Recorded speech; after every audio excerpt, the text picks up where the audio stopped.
Dumating na nga sila amo at nag-request kaagad siya ng steam fish, gulay at soup lang daw. Wag daw ako magluluto ng karne dahil sawang-sawa sila sa kanilang pinuntahan. So sibas po yan na isda. Ayan, hiniwa ko lang magkabilaan para maipatayo ko. Then kailangan natin dito ng cilantro, luya, spring onions at saka red chili. Red chili is optional lang po. So kahit ang cilantro optional lang din, pero mas mainam na lagyan nyo para mas mabango.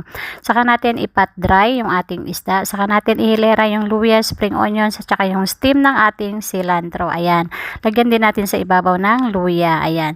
And then, i-steam lang natin yan sa kumukulong tubig na po dapat for 10 minutes. Ayan. So, nung naluto na nga, tinanggal ko yung konting, na magtutubig kasi yan. So, tinanggal ko yon pati yung mga luya. Saka natin papalitan ng cilantro, spring onions, konting luya at saka yung ating red chili.